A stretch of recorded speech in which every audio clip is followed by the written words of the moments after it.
တကယ်တော့ဒီအဖြူမဲဘောလုံးလေးမှာနာမည်ရှိပါတယ်နောက်ထပ်လည်းဒီဘောလုံးလေးကတင်ချာနီးပညာတွေနဲ့လည်းပေါင်းဆက်ဖွဲ့စည်းထားသေးတယ်ဒါအပြင်ကမှဒီဘောလုံးလေးကအာကာသယာဉ်နဲ့လည်းဆက်ဆက်မှုရှိတယ်ပြီးတော့ဒီအဖြူမဲဘောလုံးလေးကဘရာဇီးအသင်းနဲ့လည်းဆက်ဆက်မှုရှိနေတယ်အားလုံးမင်္ဂလာပါသစနေပြီးတော့ပြန်လည်ကြိုဆိုလိုက်ပါတယ်ဆိုတော့ဒီနေ့မှာကျွန်တော်ဒီအဖြူမဲဘောလုံးလေးရဲ့နာမည်ကိုကျွန်တော်ပြောပြမှာဖြစ်တယ်နောက်ထပ်လည်းသင်္ချာနီးပညာတွေနဲ့ဘယ်လိုမျိုးပေါင်းစပ်ဖွဲ့စည်းထားရဲဆိုတော့လည်းပြောပြမယ်ဒါအပြင်ကမှအာကာသယာဉ်နဲ့လည်းဆက်ဆက်မှုရှိတာတွေကိုလည်းပြောပြမယ်စိတ်ဝင်စားစရာကောင်းတာကဘရာဇီးအသင်းနဲ့လည်းဘာကြောင့်မလို့ပတ်သက်မှုရှိနေရလဲဒီဘောလုံးလေးကဘာကြောင့်မလို့အဖြူအမဲပုံစံဖြစ်နေရတာလဲဆိုတော့ဒီနေ့မှာဒီအဖြူမဲဘောလုံးလေးရဲ့အကြောင်းကိုကျွန်တော်လေ့လာထားသလောက်အားလုံးကို sharing လုပ်ပေးချင်ပါတယ်ဒီဗီဒီယိုလေးကိုမစခင်မှာဒီလကကျွန်တော်ရဲ့မွေးလဖြစ်တယ်ဩဂတ်လဖြစ်တယ်ပြီးတော့ကျွန်တော်ရဲ့မွေးနေ့က28ရက်နေ့ဖြစ်တယ်အဲ့ဒီအတွက်ကြောင့်မလို့ကျွန်တော်ဒီဗီဒီယိုလေးကို view 28k ရမယ်လို့ကျွန်တော်မျှော်လင့်နေဒါအပြင်ကိုမှ like ကိုလည်း280ရရတော့ပြီပြီးတော့ comment ကိုလည်း28 comment ရရတော့ပါပြီအဲ့ဆိုရင်ကျွန်တော်ဒီဘောလုံးလေးအကြောင်းကိုစပြီးတော့ပြောပြရမှာဖြစ်ပါတယ် Number 1 Mathematics and Geometry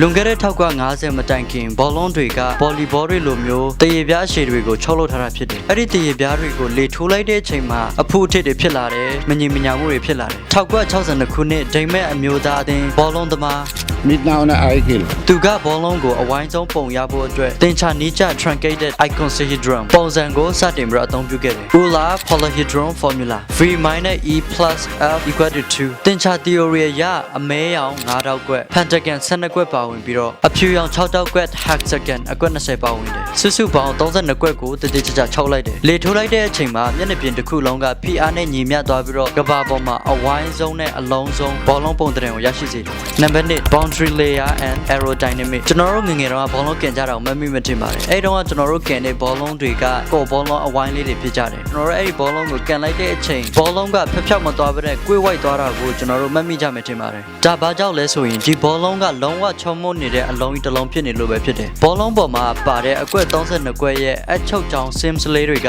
ကလေဒိုင်နမစ်အရလေထုရဲ့ခုခံအား direct coefficient ကို short ချပေးတဲ့ calibrator အဖြစ်လောက်ဆောင်ပေးတယ်ဒါကြောင့်မို့လို့ကျွန်တော်တို့ဘောလုံးကိုကန်လိုက်တဲ့အချိန်မှာဘောလုံးလမ်းကြောင်းလွဲမသွားဘဲနဲ့ကစားသမားတွေရဲ့သတ်မှတ်ထားတဲ့ပြစ်မဲ့ထိအောင်ကန်နိုင်ဖို့အတွက်လည်းကူညီပေးတာဖြစ်တယ် Number 3 The black and white TV era အဖြူမဲ TV ခေတ်ကိုမမေ့ကြမယ်ထင်ပါတယ်ကျွန်တော်ကတော့အဖွားနဲ့ကြီးပြင်းလာခဲ့ရတာဖြစ်တယ်အန်ကယ်ညွတ်ဝင်းတို့အန်ကယ်ဆိုးသူတို့အန်တီချိုပြုံးတို့ရဲ့ရုပ်ရှင်ကားတွေကိုကြည့်ပြီးတော့ကျွန်တော်ကြီးပြင်းခဲ့ရတယ်ဒီလိုပဲပေါ့1980မက္ကဆီကိုကမ္ဘာဖလားပွဲကို TV ဖန်သားပြေကနေပြီးတော့ဓာတ်ရိုက်ထုတ်လွှင့်ပြသဖို့ပြုလုပ်တဲ့အချိန်မှာအဲ့ဒီခေတ်မှာ TV အများစုကအဖြူမဲ TV တွေဖြစ်ကြတယ်အဲ့ဒီ1980မတိုင်ခင်ဘောလုံးတွေကတဘာဝတရေအယောင်အညိုရောင်ဒါမှမဟုတ်လိမ္မော်ရောင်တွေဖြစ်ကြတယ်ဆိုတော့ဒီဘောလုံးအယောင်တွေကအဖြူအမဲ TV ဖန်သားပြေပေါ်မှာဆိုရင်စိမ့်နေတဲ့ဒီကွင်းထဲကမျက်ခင်းတွေနဲ့ရောသွားပြီးတော့ပရိသတ်တွေကဒီဘောလုံးကိုချစ်ချစ်ရှားရှားမမြင်ရတော့ဘူးဒါကြောင့်မလို့ Adidas ကအဖြူရောင်အလင်းပြန်နဲ့အမဲရောင်အလင်းစုပ်ပေါင်းဆက်ပြီးတော့ high contrast ပုံစံနဲ့ပြုလုပ်ခဲ့တာဖြစ်တယ် Number 4 Testa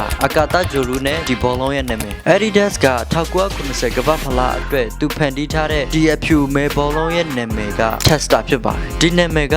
1962ခုနှစ်မှာလွတ်တင်ခဲ့တဲ့ကမ္ဘာပထမဦးဆုံးဓာတ်ရိုက်ရုပ်သံအချက်ပြစနစ်ဖြစ်တဲ့ Testa 1အကာသဂျိုလူကိုအစွဲပြုပြီးတော့ဒီနာမည်ကိုပေးထားခြင်းဖြစ်တယ်အဲ့ဒီဂျိုလူပေါ်မှာလည်းအနက်အောင်ဆိုလိုက်ကြတွေတက်ထားတယ်အဲ့ဒီအတွက်ကြောင့်မို့လို့လည်းဒီအဖြူမဲဘောလုံးနဲ့အယောင်ချင်းကွက်တိဆင်တူနေတာဖြစ်တယ်နောက်ထပ်လည်း Testa ကို television star ရုပ်မြင်သံကြားရဲ့ကျယ်ဝန်းလို့လည်းသတ်မှတ်ကြတယ် Number 5 ဖီလီနဲ့သမိုင်းဝင်တင်ကြတာ1990မက္ကဆီကိုကမ္ဘာဖလားပွဲမှာဘရာဇီးအသင်းရဲ့တိုက်စစ်မှုဖြစ်တဲ့ဖီလီရဲ့ကမ္ဘာဖလားနောက်ဆုံးပွဲလည်းဖြစ်တယ်အဲ့ဒီပွဲမှာလည်းဘရာဇီးအသင်းကချန်ပီယံရရှိခဲ့တယ် TV ဖန်သားပြင်ပေါ်မှာဖီလီရဲ့ပြောင်မြောက်တဲ့အားကစားဟန်တွေနဲ့အတူတွဲပြီးတော့ဒီအဖြူမဲ Testa ဘောလုံးကိုကမ္ဘာတဝန်းကပရိသတ်တန်းပေါင်းများစွာကတစ်ချိန်တည်းမှာပဲမြင်တွေ့ခဲ့ကြတာဖြစ်တယ်ဒါကြောင့်မလို့လူတွေရဲ့စိတ်ထဲမှာဒီအဖြူမဲဘောလုံးကိုဘောလုံးရဲ့သမိုင်းဝင်တင်ကြတာ icon football အဖြစ်ကျွန်တော်တို့ရဲ့ရင်ထဲမှာဆွဲကြံခဲ့တာဖြစ်တယ်ဆိုတော့ကျွန်တော်ပြောပြသွားတာတွေကအရင်ခေတ်တော့အကြောင်းအရာတွေဖြစ်တယ်ဒါပေမဲ့ဒီ modern ခေတ်မှာတော့အပြောင်းလဲတွေအများကြီးဖြစ်လာတယ်ဆိုတော့အားလုံးလည်းသိကြမှာဖြစ်တယ်ဆိုတော့ကျွန်တော်ကတော့ဒီအဖြူမဲဘောလုံးလေးရဲ့အကြောင်းကိုသိလိုက်ရတဲ့အခါမှာဒီအဖြူမဲဘောလုံးလေးကိုတာမန်ဘောလုံးတစ်လုံးလို့ကျွန်တော်မခံစားရတော့ဘူးလေးနဲ့တဲ့အတိတ်ပဲအများကြီးနဲ့တန်ဖိုးရှိတယ်လို့ကျွန်တော်တော့မြင်တယ်ဆိုတော့ဒီဗီဒီယိုကြည့်နေတဲ့သူကရောဒီဘောလုံးနဲ့ပတ်သက်ပြီးတော့ဘယ်လိုမြင်လဲဆိုတော့ comment ထဲမှာရေးခဲ့ပါနောက်ထပ်လည်းဒီလိုမျိုး knowledge sharing video တွေကိုသဘောကျတယ်ဆိုရင်တော့ကျွန်တော်ရဲ့ channel လေးကို follow လုပ်တော့မမေ့ပါနဲ့